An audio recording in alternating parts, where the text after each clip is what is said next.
Were Mr. those 10 Justin. were those 10 seconds as good for you as they were for me, scrambling here at the last minute? Yeah. Yeah, there's a lot going on. Welcome, happy Friday to the Happy Friday. Multifamily Weekend Update. October 3rd. Did you take any PTO today? No, I'm going to do PTO next week.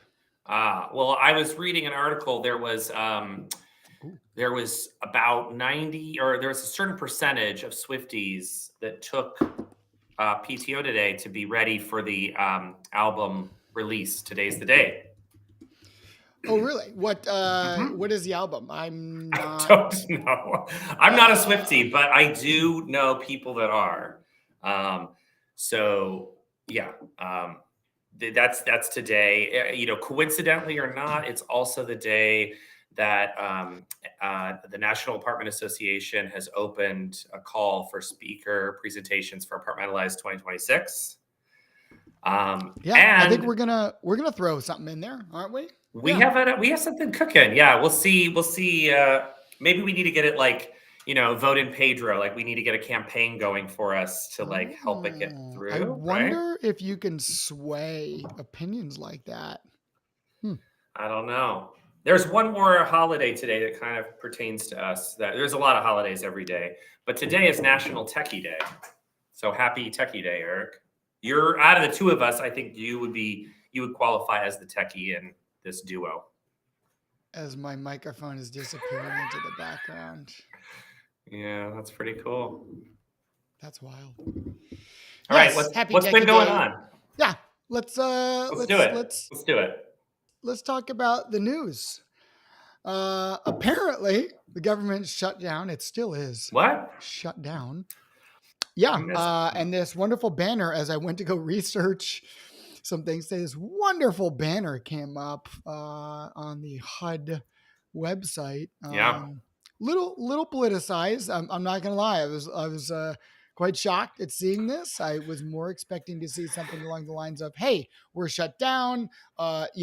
Here's the phone number to call. Here's the general phone number for any emergencies. And until we are back, we won't be checking Right. emails." Right? Like out of office email. Did not get that. So yeah, apparently the federal government is on PTO/furlough. Yeah. But they did some stuff before they shut down, didn't they? Well, they did, yeah. So HUD has been talking about this, but ultimately, what they've done is they've cut the MIP insurance all the way down to the bottom. There's a level in which they have to hit, which is 25 basis points. They can't cut the insurance any farther than that. These mortgage insurance premiums were really published back in June, but now we've officially gone through these cuts. I read through some of the comments that were quite interesting. Yeah. But in general, that's good news for multifamily when you make it cheaper to get funding, There's some right? And good. it's cheaper. You can spend more money on development, more money on the actual thing you're trying to build, as opposed to insurance. There are some risks in this, of course, for lenders. Right. But hey, Yeah. mortgage insurance premiums are down. They Hooray. are. Yeah. I mean, there's two sides of the coin. There's some good from it. There's some bad from it. Depends on what type of what you're developing, right? It depends on what you're developing. I think the devil's in those details. But yep. And there's one more government thing we'll talk about up here, right? Yeah. That's a great FTC, image. not Nicely done. not so happy with Zillow and Redfin. It's amazing when you type in paddy wagon Yeah. what you get in GPT. Yeah, so Zillow and Redfin got busted up a little bit. Really, Zillow's had the really crummy week in general, but essentially the FTC believes that Zillow and Redfin have been practicing, doing unfair practices in terms of Suppressing competition, right? setting Yeah. suppressing competition. So I don't have a comment on that personally, but I will say that there's just a ton of shakeup going on right now inside of both the National Association of Realtors, right, and like MLS listings and Zillow, forcing you to do certain Well, things, and I think it's a so call. I mean, I don't know. We don't know enough about it, right? But I think it's a call for everybody in the space to be watching this, because whatever happens, whatever mandate comes out of this, that's going to be, that could be grounds for something else somewhere else, depending which way it goes. So it's yeah. I think the most important takeaway from this is that the FTC, both in the previous term with Biden and the current term with Trump, they're going after large corporations, whether it's price fixing over at RealPage or other companies, other organizations are still, provide this data. Are still being looked at under the microscope. And now, these yeah, listing websites, so these ILSs are definitely under scrutiny now, and no. it's quite apparent. Yeah, and we'll cover some other kind of highlights and maybe dig back into these things, but before the end of the show. But we have a guest on today. We do. Let's bring That's her right. in. Let's go ahead and I will go ahead and do that right now. Uno, dos, Hi, tres. good morning, Let's guys. bring in. Hey, Danielle.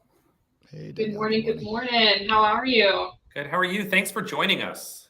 Absolutely, yeah. Thanks for having me. Excited to be here. So, briefly, like, everything Mhm. going on, things we were talking about in the world, Yes. outside. How is your Q3 going into Q4? How has this week been in terms of what's going on out there? Well, it's been an interesting one to say the least, with the government shutdown, HUD, the lawsuits. It's definitely an interesting time to be in multifamily, and definitely for other industries. But I mean, I think that's what makes the people of our industry so talented and wonderful, is that we can pretty much adapt as things go. I'm on the AMA Government Affairs Committee, and it's definitely going to be a topic and has been a topic. And I'm just excited to see how we kind of evolve and shape our industry around what's going on. And, we're already seeing a slowdown with the HUD approvals, and we'll see, how that's going to shape up in the future here. But definitely an interesting time. I did not know you were on the government affairs, Yeah. but we'll go ahead and go with that and say that's why we brought you on. No, we are going to talk about some other Yeah. things. We do want to talk a little bit more about the future of Yeah. multifamily with you. You're essentially fresh off of your Mhm. speaking gig over at An Blueprint, exciting one for sure. Yeah, and Blueprint was you were super exciting. I loved meeting so many different innovative minds, and so many people that have so many ideas for the future. Just walking around the Blueprint floor, of all these people who have come out with AI tools and different technologies. It's a really, really exciting time to be in our industry and see where we're going.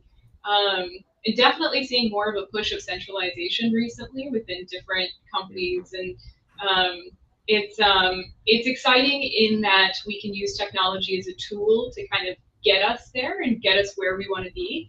Um, I I got a question on my panel at Blueprint that I thought was really interesting. Was that someone had asked along the lines of, and I'm not going to get the question exactly right, but someone had asked along the lines of, what roles within multifamily do you foresee AI taking over? Um, and it was a love-hate relationship that I had with that question, because um, I want to more so take technology and let it assist the talent that we already have, as opposed to who can we get rid of? What can we, accomplish without human beings? Um, it's an exciting time because we want to take the workforce that we have and then push them to be better at what they can do. Right? Automation is going to be one of those really awesome things where all of the minimal tasks and all of the time wasters that we have to do, automation can kind of start taking that over, and we can start fine tuning where we are as an industry, and fine tuning the tools that everyone has, right? And kind of getting those executive upper level things. Um, And so that was kind of my answer for that question. But it was a love-hate relationship with that one, right? I feel like technology should assist in what we have instead of kind of taking it over. So that's something that I'm looking forward to. In our organization specifically, we're building AI tools to assist in training and having one source of truth that people can chat with, like a chat GPT. And okay, I'm a leasing agent. Here's some questions that I have about my role, and then having that be able to answer it. And before we dig too far in, I just want to also to give you a chance for you to introduce yourself outside of the Government Affairs Committee and Blueprint. Like, what lens are you looking at all this through? Yeah, so I am the systems administrator for Shelter Asset Management. We are in a couple different states, and our parent company is out of Canada. And so I oversee the technology for our United States developments. So we are a development owner-operator. We're kind of all over the place, multifamily, you name it. I mean, yeah, that's a lot of that's a jack of all trades. Curious is like, Yes. because we're in these different countries, and I work for a company that also operates in multiple countries. Is it? Do you see a difference between Canada and the U.S. in terms of how you're approaching these things? Absolutely, yes. Demographics are completely different, but then also just kind of how we operate. How we do things in America are going to be just a little bit different than how we do things in Canada. But for the most part, we can pretty much use the same systems, the same software, same hardwares. It's just kind of the approach that we see is a little bit different in the different countries, for sure.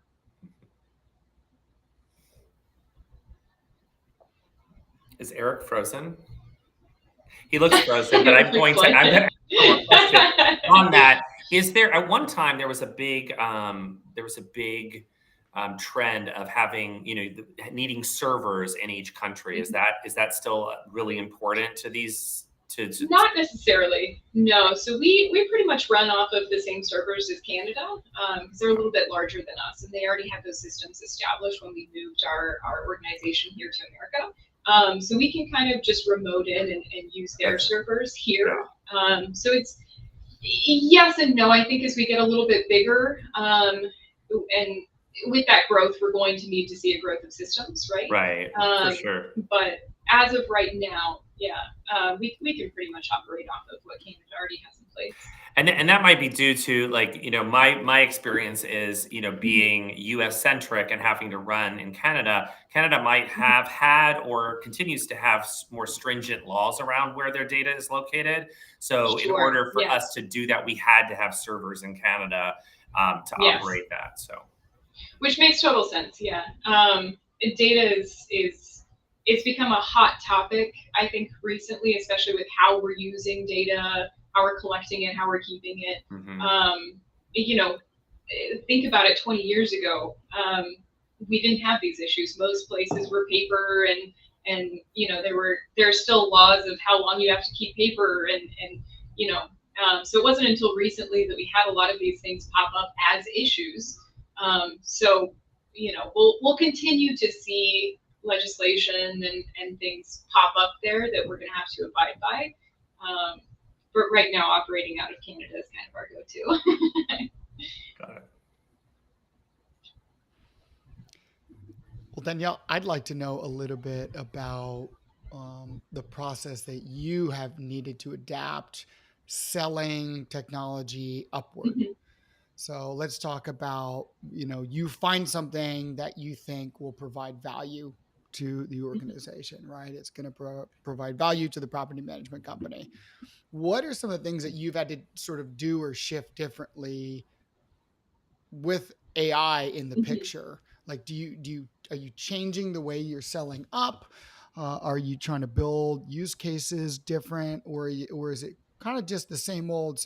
You're just trying to explain some new acronyms. Yes and no. So it's same old with a lot of added value that needs to be proven, right? It's because AI is so new, and I'm going to be honest with you, man. Bots are pretty dumb unless you train them correctly. You have the right foundations for them. You feed them the correct data. and you have an accurate stream of new data coming into them, they're pretty dumb.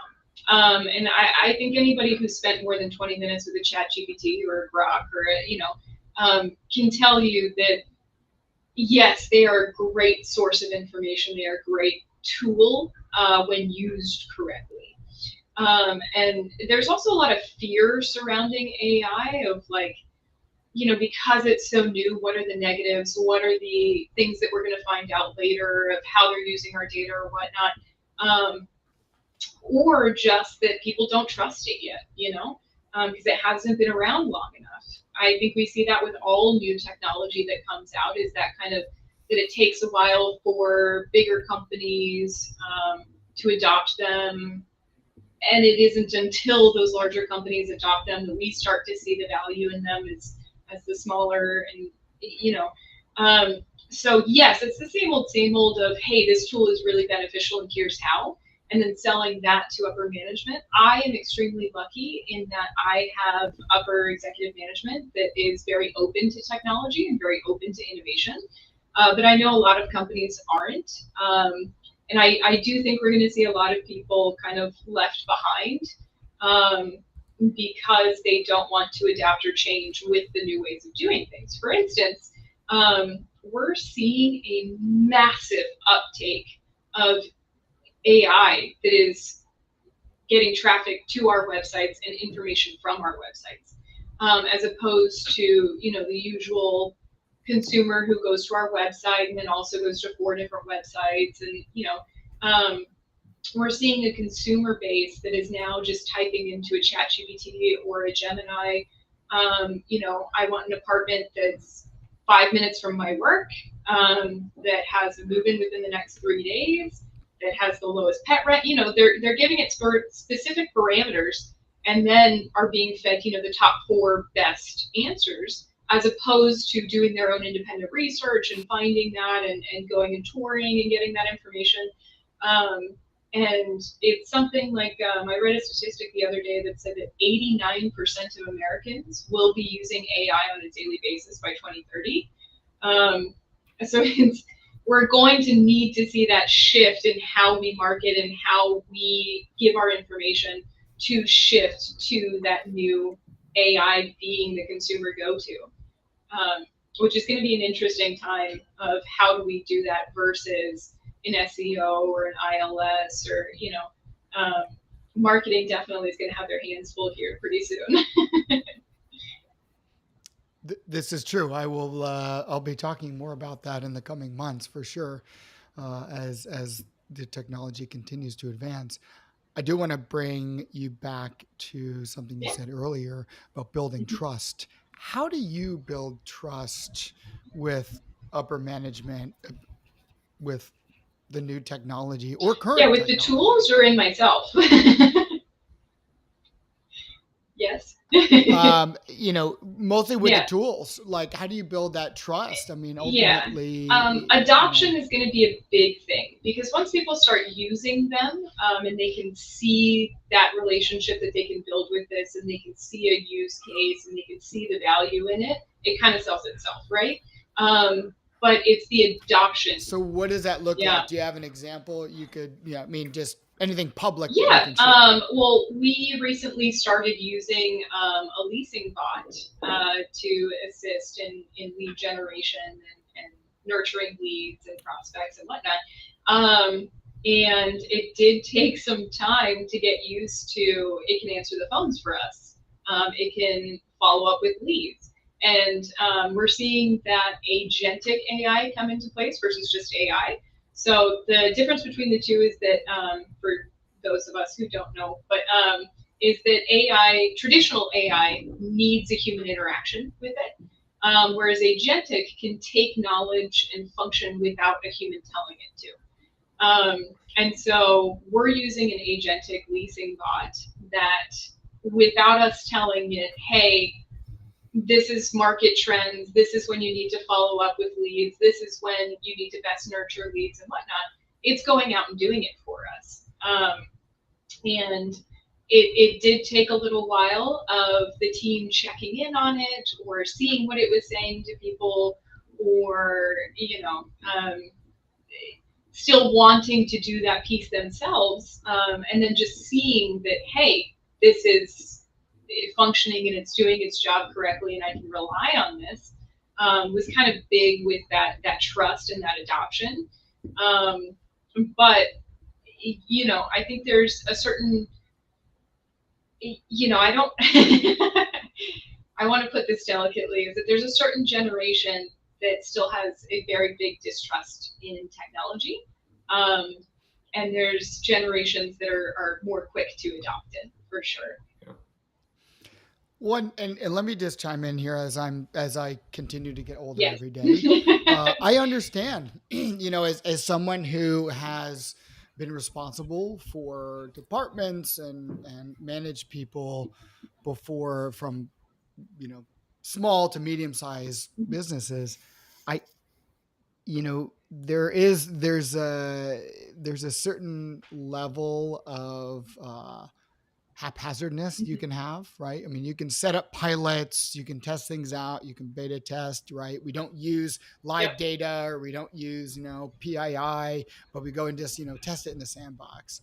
But ultimately, when you go to launch something, like you said before, it's like, maybe don't launch the voice part Right. first. Start with the Yes. chat. Then from chat, move into Yes. email. Then from email, And move start to with a voice. sandbox And of that's like, I'm that a tiered lead. approach. Tell me how you would nurture me. Tell me how you would interact with me. Was a very big piece of that. And of course we launched with one site and then are moving to others. But yes, there's a very specific way to roll things out that is in a test environment, making sure that there's a value add to it.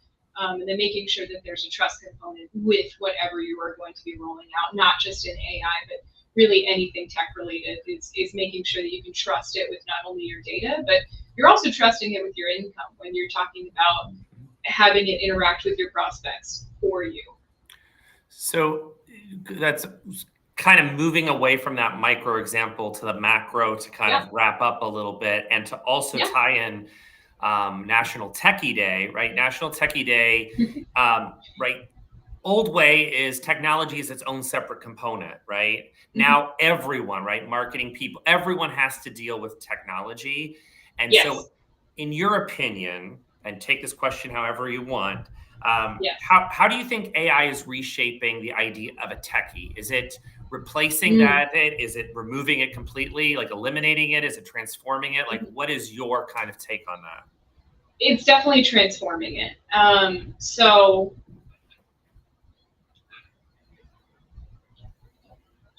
how do I put this? Is that there's a lot of jobs that are going to be created from AI. And I think with the interest that we're gaining in it, we're gaining a lot of interest in technology as a whole. And it's just changing the name of the game. Yes, we are going to see some jobs taken by it. Yes, we are going to see a very large push from jobs from it. But I think it's just accelerating kind of the tech movement. And I think it's just going to gain more and more excitement as we go along and as we kind of fine tune things. And like I said, bots are kind of dumb, right? But as we see that push in evolution and advancement in it, we're going to see a lot more people get excited about it, and a lot more people getting into the tech industry. And then, I have my own theory about what the future of technology and our industry as a whole is going to look like. We see my generation be the first one that really grew up with technology. And when we start having kids and then they start having kids, I think maybe not the kids that are little right now and are growing up in technology, but when they start having children, I think we're going to see kind of an anti-tech movement and kind of a back to basics, back to human touch. It's a pendulum, right? It's a pendulum. Exactly. All things are. And somebody just asked a question. I want to call it out in the chat about sort of balancing that human connection with AI. Like, what do you feel on that? Is AI taking away from that?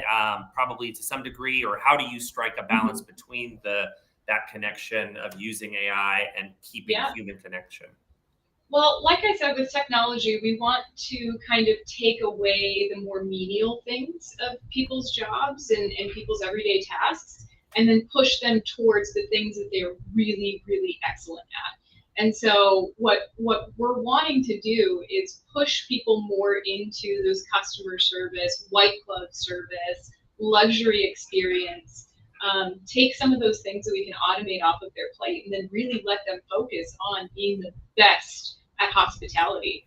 At the end of the day, leasing and property management is about relationships, it's about trust, and it's about good, genuine service. And we just want to add to that with technology, not take it away. So there is a fine balance of what we're attempting to do with technology, um, in kind of still maintaining that white glove service that we want to give to each of our residents.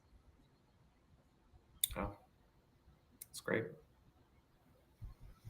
Awesome. I Well, don't know if that answered the question, but I mean, it did. They were specifically talking about like rent disputes and maintenance issues. But to your point, like those are the things where the humans would step up, right? Like you absolutely. might get the data on the rent dispute, but then the human comes in Or the and actually information talks. on the work Right, order, or exactly. whatever it is. But giving our human beings that are still there every tool that we can to make sure that those things are the most important to them is most important to us. Great. That's awesome. Thank you. Yeah, my pleasure. All right. Well, I think any final thoughts as we move into the weekend? We'll say our goodbyes. But anything else you wanted to share with our Well, I'm large not a Swiftie, audience? but I hope everybody that is has a great weekend Hey, I with like that. inevitably some great music. Perfect. That's awesome. Thank you so much, Danielle. It was great. Great Absolutely. chatting with Yeah. you. Thanks for having me, guys. I appreciate it. Thank you. Good weekend. All Okay, right. Eric, what's next? Oh, You're let's find typing, and we go out move here. as my I screen am not. keeps pausing.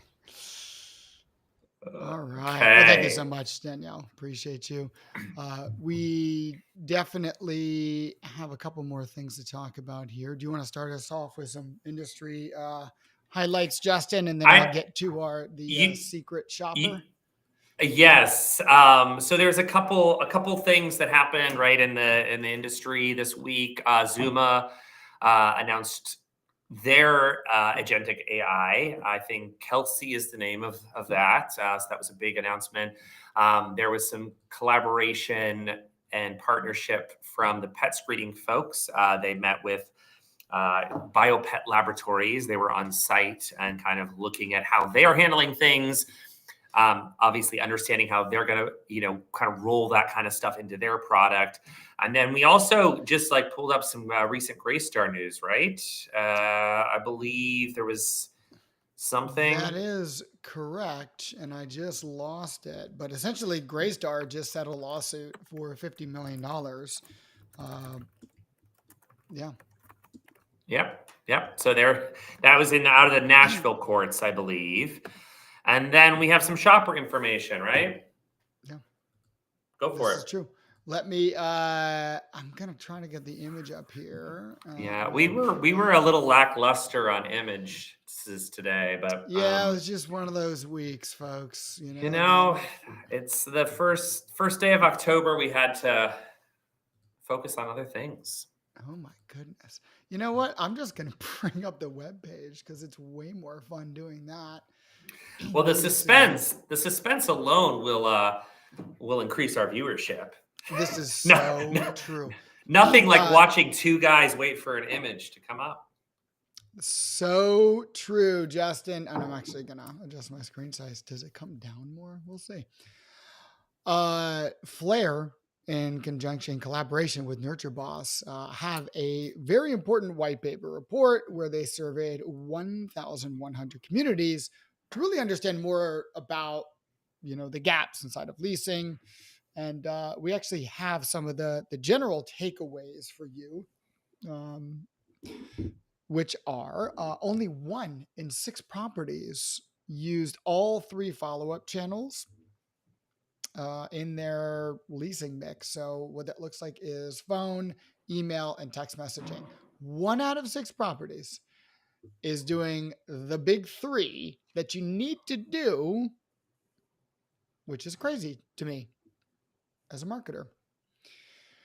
Now, 14% of properties never followed up at all. I would argue that is worse, and you should probably just hang up the towel at that point. And really, there's a pretty big gap that we see here as well, right? So the top 15 properties, top 15% of properties generate 6 times more tours than the bottom 15%. What does that mean exactly? Well, there's a lot of slack between the top and the bottom. There's a whole lot. So, and frankly, in the world of AI, you can and should be making up this gap. It should be easy to identify the gaps and then to put together the plan to make it up. Bare minimum, you should be following up with your leads. I mean, this is just marketing 101, leasing 101. So yeah, anyway, you can snag this report. I'm going to pop in the QR code here for you, which I actually want to show this on the side. Look at that. Look at that techie action. Amazing. There we Amazing. go. There we go. If you want the white paper, go ahead and click that URL. You can snag it there. You can download the free report. It is a PDF. It's a bunch of pages, but not so much that it's like impossible to read. So check that out. If you're in multifamily, leasing, marketing, sales, anything, you're a property manager, regional, community manager, whatever your title. I like it. I like it. Well, and that's it. I think our moment of wonder today is us wondering how we got through that. But we had a lot of great information. Our guest was amazing. Yeah, that was wonderful. Thank you so much.